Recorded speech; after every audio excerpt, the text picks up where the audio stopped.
बचपन में मैं जिस स्कूल में पढ़ा करता था ना, उस स्कूल के सामने एक और स्कूल था। उस पर्टिकुलर स्कूल के पीछे कुआं हुआ करता था। लोग कहते थे कि उस कुएं के आसपास एक खतरनाक भूत भटकता है। हम लोगों ने बचपन में जानने की बहुत कोशिश की कि वहाँ पर भूत कैसे आया, क्यों आया, लेकिन शायद हमको कोई बताना नहीं चाहता था, या तो फिर शायद हम सुनना नहीं चाहते थे, क्योंकि बहुत छोटे थे, अंदर बहुत चंचलता भरी हुई थी। थोड़े बड़े हो गए तो हमको पता चली उस कुएं की खौफनाक कहानी। उस कहानी के बारे में मैं आप लोगों को कभी और बताऊंगा, लेकिन ब्लडी सत्य के आज के इस एपिसोड में मैं आप सभी लोगों के सामने ऐसी ही एक स्कूल की कहानी लेकर आ गया हूँ, जो आपके सर से लेकर पैर तक रोंगटे खड़े कर देने के लिए बहुत बहुत ज़्यादा इनफ होगी। तो ये कहानी आज से थोड़ी पुरानी है। कितनी पुरानी है उसके बारे में मैं आप लोगों को एंड में बताऊंगा, नहीं तो बहुत सारे लोग मज़ा छोड़ देते हैं। हम डायरेक्टली किरदारों की तरफ बढ़ते हैं और जानते इस खौफनाक कहानी को। इस कहानी से जुड़े हुए 3 मेन कैरेक्टर, एक का नाम विकास, एक का नाम किरण और एक का नाम श्याम। दरअसल जो किरण और श्याम थे वो पुणे के पास के इस गांव में बहुत पहले से रहा करते थे, लेकिन जो विकास थे वो अपने पिताजी के साथ अभी कुछ ही समय पहले यहाँ पर पहुँचे हुए थे। इनके पिताजी एक गवर्नमेंट अफसर थे, इसके चलते उनका बहुत ट्रांसफ़र होते रहता था।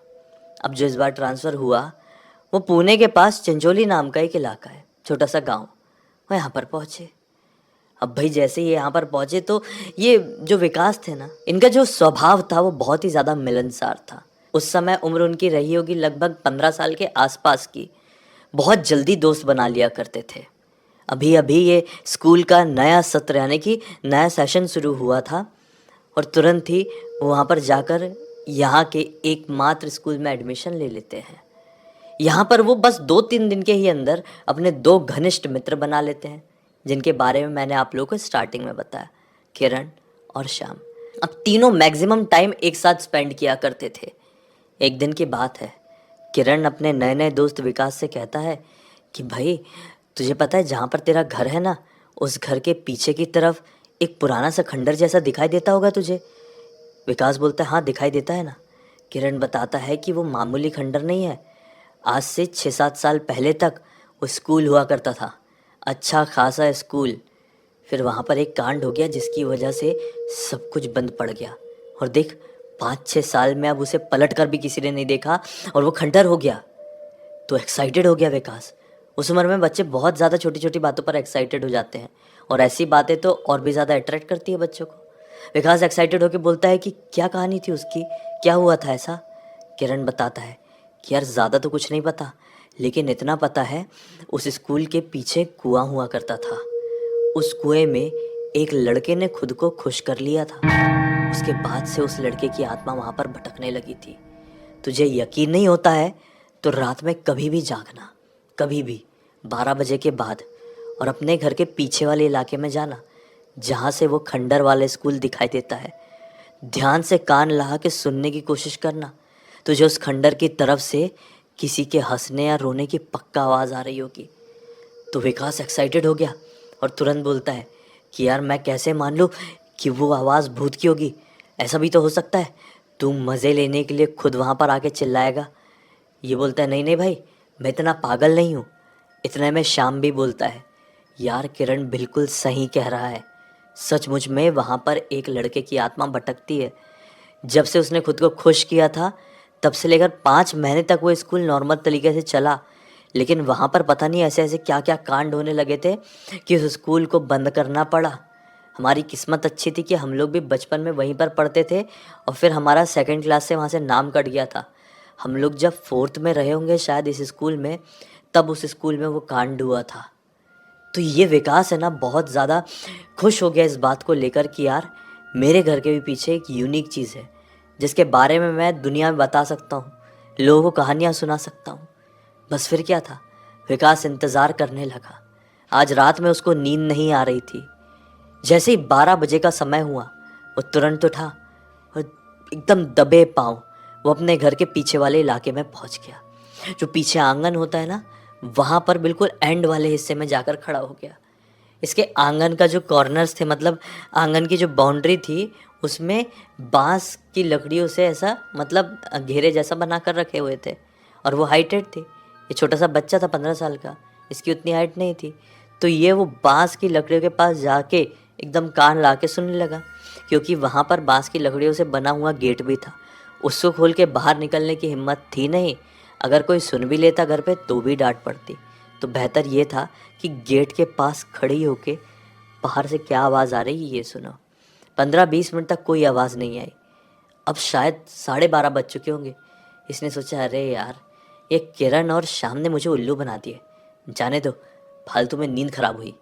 कल उनकी मैं बैंड बजाता हूँ, ऐसा डराऊंगा ना कि इन लोगों को समझ में आ जाएगा अच्छे से। अभी जाकर सो जाता हूँ। ऐसा बोल के जैसे ही विकास अपने घर के अंदर जाने ही वाला था कि पीछे से करके आवाज़ सुनाई दी। ये बहुत ज़्यादा डर गया।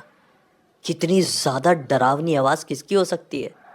एक सेकंड के लिए ऐसा लगा कि किसी ने कुछ खुद को कर तो नहीं लिया है, उसकी आवाज़ है। लेकिन नहीं, जब थोड़ा सा ऐसा ऊंचा होकर अपने वो बाउंड्री वॉल से देखने की कोशिश किया बाहर की तरफ, तो कोई दिखाई नहीं दिया। दिखाई दिया तो हल्का सा उस खंडर का ऊपरी हिस्सा। और इतना तो समझ में आया कि वो आवाज़ वहीं से आ रही थी। ये रुक गया, फिर सुनने की कोशिश करने लगा। फिर से चीखने की आवाज़ आई। ये चले गया बंदर। आज पूरी रात को इसको उस खंडर की तरफ से आवाज़ सुनाई देती रही। ये हैरान था कि आवाज़ केवल मुझे कैसे सुनाई दे रही है। मेरे मम्मी पापा सब इतने आराम से कैसे सो रहे हैं, उन लोगों को ये आवाज़ क्यों नहीं सुनाई दे रही है। लेकिन ये पहला दिन तो इनका यहाँ पर था नहीं ना। ये लोग तो बहुत दिनों से यहाँ पर रह रहे थे। अब तक इस आवाज़ के बारे में किसी को पता कैसे नहीं चला। ये सोच सोचकर विकास ने अपनी पूरी रात काली कर दिया। फिर अगला दिन निकला तो विकास अपने पापा के थोड़े क्लोज था। पापा से पूछता है कि पापा, आपको भी वो आवाज़ सुनाई देती है कि अपने घर के पीछे तरफ वाले वो खंडर से। पापा बोलते हैं कि कौन सी आवाज़? नहीं, हमने तो कोई आवाज़ नहीं सुने। दरअसल क्या है ना कि पहले के ज़माने के लोग बहुत जल्दी सो जाया करते थे, तो इनकी भी जल्दी नींद लग जाया करती थी। 12-1 बजे के बाद कौन जाग रहा होगा, तो इन लोग इतने दिनों में नोटिस कर ही नहीं पाए थे। विकास ही था पूरे घर में पहला ये नोटिस करने वाला। और दूर दूर तक इनके घर के आस पास कोई नहीं रहता था। केवल इनका घर, फिर पीछे थोड़ा सा खेत, और फिर उसके रोड क्रॉस करके वो स्कूल खंडर वाला। बस इतना ही था। वो अपने स्कूल पहुंच गया। उसके दोस्तों ने आज पूछे, क्यों भाई, तूने वो आवाज़ सुना क्या? आई क्या कोई आवाज़? इसने बोला, हाँ भाई, आवाज़ तो आई है, लेकिन ये तुम कसम खाओ कि तुम दोनों में से कोई नहीं था, मुझे डराने की कोशिश नहीं कर रहा था। अब भाई, अब क्या था, सीन क्या था मैं बताता हूँ। जो शाम था ना, शाम जिस स्कूल में ये लोग पढ़ते थे, उस स्कूल के एक टीचर का बेटा था। शाम तुरंत ही विकास का हाथ पकड़ता है और अपने पापा के पास लेके जाता है। बोलता है कि देख, झूठ झाट तो मैं बोल सकता हूँ, पापा टीचर है, वो तो नहीं बोलेंगे ना। पापा बताओ इसको कि इन लोगों के घर के पीछे जो खंडर है उसकी स्टोरी क्या है। पापा बोलते हैं कि पागल हो गया क्या, मैं यहाँ पे टीचर हूँ, ये सारी बातें मैं स्कूल में करूँगा। एक काम करना बेटा, इनका नेचर बहुत अच्छा था, इसलिए कहते हैं कि एक काम करना बेटा, घर पर आना, आज स्कूल से छुट्टी हो जाए, बढ़िया जाओ, खाना वाना खा के हमारे घर आओ, बैठ के बातचीत करेंगे। तुमसे बात भी नहीं हो पाई है बिल्कुल भी, नए नए आए हुए हो, ऐसा कह दिए। और विकास हो गया बहुत खुश। अब भाई वो टाइम पे बच्चों का ऐसा, आज के बच्चे का तो सिस्टम अलग होता है। उस टाइम पे बच्चों का ऐसा होता था कि कोई टीचर अगर प्यार से बात कर ले, थोड़ा सा अपने स्टूडेंट को स्पेशल ट्रीटमेंट दे दे, तो वो स्टूडेंट चने के झाड़ पर चढ़ जाता था और उसकी इज्जत मार्केट में यानी कि स्कूल में बहुत ज़्यादा बन जाती थी। तो विकास ने सोचा कि एक बार मैं अगर सर के घर चले गया तो मेरी इज्जत बहुत बन जानी है, और ना जाने सर तो कौन सी बात करने वाले हैं। ये फटाफट घर गया, खाना वाना खा के फटाफट सर के घर पहुंच गया। अब सर ने उसको बताया, हाँ बेटा, वो स्कूल नॉर्मल हुआ करता था, मैं खुद वहाँ पर एक टाइम पर पढ़ाया करता था। फिर एक दिन क्लास 9th के एक लड़के ने उसके उस स्कूल के मतलब कुएं में खुद को खुश कर लिया। आप लोग समझ रहे हैं ना मैं क्या कहना चाह रहा हूँ, खुद को खुश कर लिया। उसके बाद से उस लड़के की आत्मा वहीं पर भटकने लगी। जो कोई भी बच्चा कुएं के आसपास जाता, उसको कुएं के अंदर से उसे किसी दोस्त की आवाज़ सुनाई देती कि भाई मुझे बचा ले, बचा ले। जैसे विकास, तुम ही अगर उस कुएं के आसपास जाते तो हो सकता है तुम्हें किरण की आवाज़ आती, विकास मुझे बचा ले, मैं कुएं में गिर रहा हूँ। तुम हड़बड़ाते हुए ये सोचकर जाते कि मेरा दोस्त कुएं में गिर गया है क्या। जैसे ही तुम कुएं के पास पहुंचते, झांक कर देखते, वो कुआं तुमको अंदर खींच लेता। ऐसे ऐसे करते करते ना जाने कितने सारे बच्चों की वहाँ पर जान चली गई। फिर क्या था, पेरेंट्स को पता चला तो सभी ने अपने बच्चों का नाम कटाना वहाँ से शुरू कर दिया।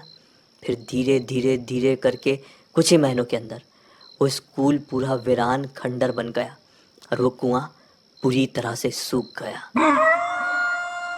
ना जाने कितने मृत शरीर उस दिन उस कुएं के अंदर से निकले थे। लोग विश्वास करें या ना करें, मैंने खुद अपने कानों से सुना हूँ।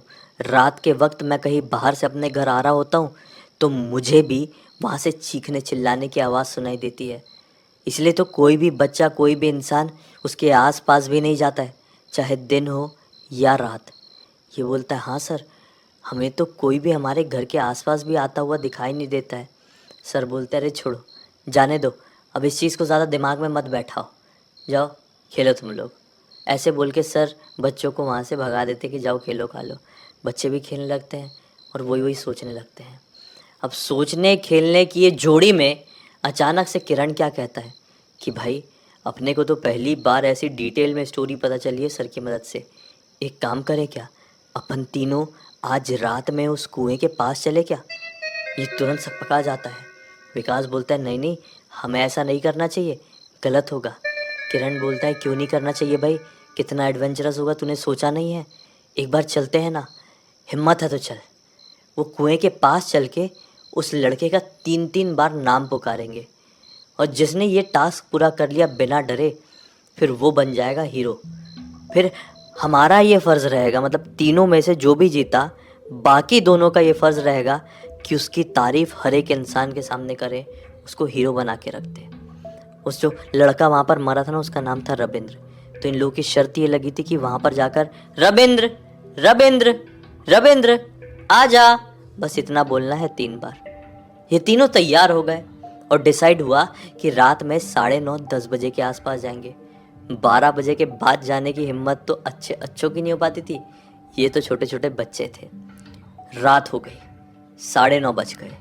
तीनों बच्चे जैसे डिसाइड किए थे वैसे ही ये अपने विकास के घर के सामने मिलते हैं। विकास अपने घर पे पढ़ाई का बहाना देता है, बोलता है कि मैं शाम के घर पे उसके पापा से पढ़ने के लिए जा रहा हूँ, वो फिर बाहर जाने वाले हैं तो हमें मौका नहीं मिल पाएगा, स्पेशल ट्रीटमेंट मिल रहा है, शाम के पापा है इसलिए, तो मुझे जाने दो। तो विकास के मम्मी पापा ने हाँ बोल दिए। पढ़ाई का बहाना था, कैसे मना करेंगे। और ये तीनों बच्चे अपने अपने घर से बाहर निकल कर मिल गए। फिर क्या था, थोड़ा सा गांव का राउंड मार के ये लोग उस भूतिया स्कूल या भूतिया खंडर कह लो, उसके सामने पहुँचे।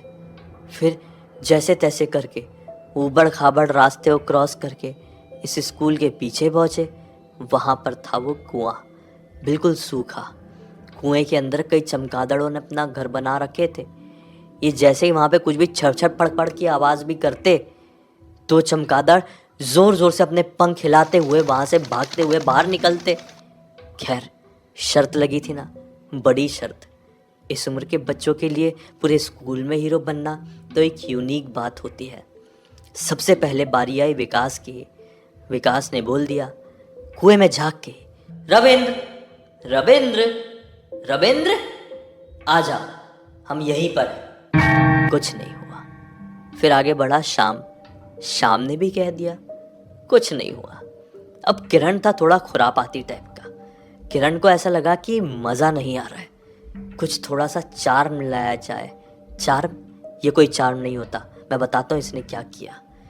कुएं के पास गया, झांका, रविंद्र रविंद्र, साले ऐसा बोल के इतनी गंदी गाली दिया है, इतनी गंदी जिसकी कोई लिमिट नहीं थी। साथ ही साथ एक वर्ड बोला, वो वर्ड था हिजड़ा। बस फिर क्या था, उस समय कुछ नहीं हुआ। ये लोग तीनों बात करते करते अपने घर पर लौट गए। फिर क्या था, अगला दिन निकला और विकास और श्याम जब स्कूल में मिले तो बड़े हैरान कि किरण क्यों नहीं आया। पूरे स्कूल में उनका टाइम बस ऐसे ही निकल गया। जैसे ही छुट्टी हुई तो सबसे पहले ये लोग किरण के घर पर पहुँचे। किरण के घर पर पहुँचे तो क्या पाए कि किरण का बर्ताव पूरी तरीके से बदल चुका है। वो अपनी बहन के कपड़े पहन के बैठा हुआ है और उसका जो एकदम बॉडी लैंग्वेज है, बात करने का तरीका है, वो बहुत ज़्यादा फेमिनाइन टाइप का हो गया है। इन लोगों को देख के बहुत अजीब लगा कि किरण ऐसी कोई हरकत पहले कभी किया नहीं था, ना ही उसको ऐसा कोई एक्टिंग वैक्टिंग करने का शौक है, तो ऐसा क्यों कर रहा है।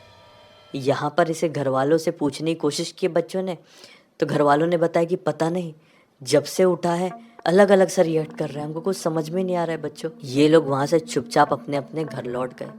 फिर क्या था, अब सब कुछ झेलना था किरण को अकेले को। जैसे जैसे दिन बढ़ते गए वैसे वैसे इसकी हरकतें भी और बढ़ती गई। अब ये अपना नाम भी कुछ और ही बताता, एक लड़की के नाम की तरह बताता, काजल लगाता, मेकअप वेकअप करता जितना हो सकता था, और लड़कियों के साथ ही खेलता, लड़कों से बातचीत नहीं करता, स्कूल नहीं जाता। इसे घर वाले बहुत चिंता में चले गए। फिर क्या था, एक दिन किरण की दादी थी, वो क्या कहती है कि क्या इसे अपने गांव के डॉक्टर से इलाज करा रहे हो, एक काम करते हैं, एक बार इसको अपन किसी बाबा के पास ले चलते हैं, शायद कोई फ़ायदा हो जाए। एक किस्मत से बहुत पुराना बजरंग बली का मंदिर था इनके गांव के थोड़े बाहर की तरफ, वहाँ पर ले गए हैं। वहाँ पर उस दिन ना एक बाहर से पुजारी जी आए हुए थे। वो जैसे ही मतलब किरण और किरण के परिवार वाले मंदिर के अंदर प्रवेश किए ना, पुजारी जी अंदर तरफ कहीं थे। वो भागते हुए आए, बोले कि कौन आया है यहाँ पे, सब ठीक है कि नहीं। और जैसे ही पुजारी जी को किरण ने देखा ना, तो जोर जोर से चिल्लाने लगा। पुजारी जी समझ गए कि इस लड़के के अंदर कुछ गड़बड़ है। पुजारी जी ने सेंस कर लिए थे, वो बहुत ही सिद्ध पुजारी बाबा थे। उन्होंने तुरंत ही गंगा जल निकाले, इसके ऊपर छिड़के और बाल पकड़ के बजरंग बली की मूर्ति के सामने बैठा दिए और फिर जोर जोर से चिल्ला चिल्ला के सवाल करने लगे, बोल कौन है तू, इस मासूम से बच्चे के अंदर क्यों आया है, क्या बिगाड़ा है इसने तेरा। लगभग 4 घंटे तक उसकी पूछताछ करने के बाद, 4 घंटे तक सोचो आप, उसकी पूछताछ करने के बाद उसने बोला है कि मैं रविंद्र हूँ। मेरी कहानी कुछ ऐसी है, बचपन से ही मुझे मेरे दोस्त चिढ़ाते थे क्योंकि मुझे लड़कों की तरह रहना पसंद नहीं था, मुझे लड़कियों की तरह ही रहना पसंद था। सब मुझे गालियाँ देते थे, मेरे साथ दुर्व्यवहार करते थे, मुझे बहुत ज़्यादा बुली करते थे। एक दिन ऐसा आया कि मेरे माँ बापू ने भी मुझे मेरी इन हरकतों के कारण घर पे बहुत पीटा। उस दिन मैं फ्रस्ट्रेट हो गया, अपने स्कूल आया। स्कूल में उस समय कोई नहीं था, पीछे वाले कुएं में खुद को खुश कर लिया और कसम खा लिया कि जो कोई भी बिना मतलब के मुझे छेड़ने की कोशिश करेगा, मैं उसे हमेशा हमेशा के लिए छेड़ दूंगा। काफ़ी महीनों तक किसी ने कुछ नहीं किया, फिर लोगों ने हरकत करना शुरू किए और मैंने एक एक को ख़त्म करना शुरू कर दिया। और फिर ये लड़के आए, उसमें से ये लड़के ने बदतमीजी किया, मुझे गालियां दिया और साथ ही साथ वो शब्द बोला जिस शब्द को लेकर बचपन से लेकर 9वीं कक्षा तक सबने मुझे छेड़ा था। क्या हो गया अगर मैं वो था भी तो?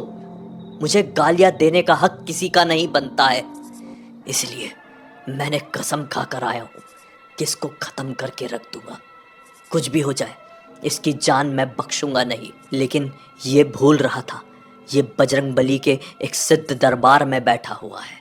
पुजारी जी ने बजरंग बाण का जाप करना शुरू किए, उनके 2-4 शिष्य भी वहीं पर मौजूद थे। सभी लोग इस जाप में शामिल हो गए। फिर क्या था, जब तक ये बाण खत्म हुआ तब तक ये पूरी तरीके से शांत हो गया। पुजारी जी ने इसे घर वालों को समझाते हुए बोले, कुछ भी हो जाए इस लड़के को उस तरफ वापस से आने जाने मत देना, वरना इस लड़के को कोई नहीं बचा पाएगा। तब से लेकर काफ़ी साल बीत गए, वो ठीक हो गया और ना ही उस तरफ देखा ना ही गया। अपने दोस्तों के साथ नॉर्मल हुआ, लेकिन उस रात के बारे में ये लोग कभी बात नहीं किए। इस घटना को आज ना जाने कितने साल बीत चुके हैं। 1965 में ये घटना घटी थी। अभी कौन सा सन आ गया है, 2014। कितने साल हो गए हिसाब लगाए तो 59 ईयर्स। अभी तो तीनों जीवित हैं, तीनों के नाती पोते हो चुके हैं। और इनमें से जो विकास जी थे, विकास जी ने अपने पोते दीपक को कहानी सुनाए। और दीपक ने मुझे इंस्टाग्राम पर लिख कर भेजा। मैंने सोचा कि आप लोग को सुनाऊं, जिससे आप लोग को एक बहुत ही अच्छी सीख, एक जानकारी मिल जाए। आगे बढ़ने से पहले एक और चीज़ कह दूं कि इससे ये सीख मिल रही है कि आप किसी को भी उसकी पसंद के हिसाब से छेड़े नहीं, चिढ़ाए नहीं। इंसान जैसे भी जी रहा है, जैसा भी है, वो उसकी खुद की चॉइस है, या फिर उसको भगवान ने ऐसा बनाया है। इसमें आप कोई नहीं होते दखल देने वाले, कोई नहीं होते उसको गालियां देने वाले, बेइज्जत करने वाले। खैर, अब इस वीडियो को एंड कर सकते हैं। अब तक देख लिए हैं तो लाइक ज़रूर कर देना, चैनल को सब्सक्राइब करके बेल आइकन दबा के ऑल के ऑप्शन में क्लिक करना, क्योंकि इसी तरह के हैरान कर देने वाले खौफनाक वीडियोस डेली आप लोग के सामने लेके आता रहता हूँ। इंस्टाग्राम की लिंक इस वीडियो के डिस्क्रिप्शन बॉक्स में मिल जाए, क्लिक करके डायरेक्टली वहाँ पर पहुँच जाना। और इसी तरह की कोई भी कहानी, टॉपिक या जानकारी आप लोग के पास भी है तो लिख भेजना। हो सकता है मेरा अगला वीडियो कल आपके हिसाब से ही बन रहा हो। तो चलिए कल फिर से मिलते हैं, तब तक के लिए बहुत बहुत धन्यवाद। आपका दिन शुभ हो। जय बजरंगबली। देखने के लिए धन्यवाद। अगर आपको मेरा वीडियो अच्छा लगा हो तो लाइक, कमेंट, शेयर और सब्सक्राइब करना ना भूलें।